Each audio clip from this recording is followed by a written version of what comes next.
coming into Deadpool 2 as director couldn't be that easy of a task, right? Because the first one was so beloved, such a huge financial, critical success, fans loved it. What made you want to take it on, and what were some things that you knew that you could bring to this franchise?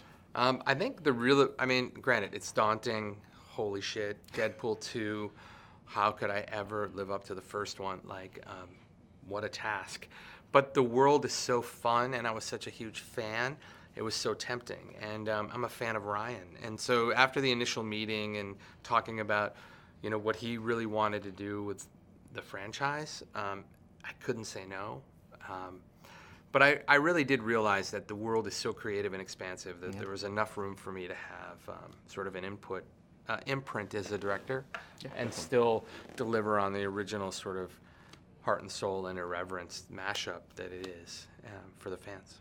Also, I want to hear about your approach to tone, because obviously a Deadpool movie by nature is going to be very silly and satirical and have a lot of fun, be very meta, but also have real emotional stakes. Yeah. And some of these characters in this film aren't that funny, like Cable, they're treated seriously. Yeah. How do you balance that and make sure that one doesn't undercut the other?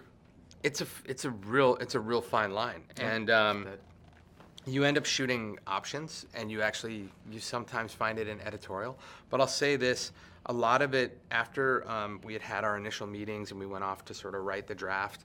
When that production draft came in, it was really strong, and I would say a huge percentage of that first draft is in this movie. I mean, Rhett Reese and Paul Wernick and Ryan had delivered a great movie on the page, and we kept tweaking it and refining it and tweaking and refining it like you do to find those comedic moments and those emotional moments and those tone moments.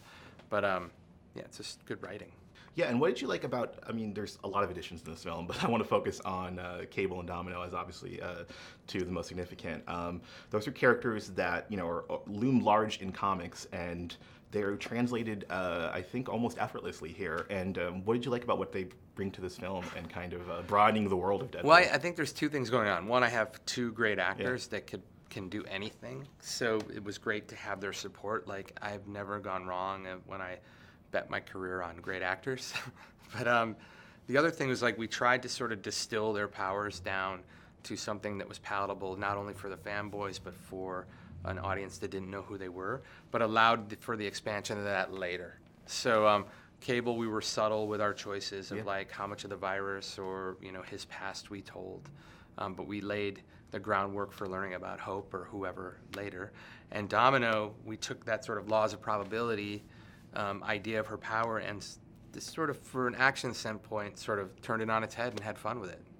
Yeah, and coming off of the, 1-2 of Atomic Blonde and Deadpool 2, both comic book-based material, is there more in that world that interests you as a director that you'd like to get your hands on? Well, I love graphic novels and comic books, obviously, but I really have fallen in love with this world and this universe, and so down the road, I hope there's another chapter for me within sort of Deadpool 3? X-Force. Something like that. I don't know, whatever, but it would be fun to be involved, because I don't think there'll ever be a sandbox that's so liberating as an artist for me, because action's important in it, and that's my specialty.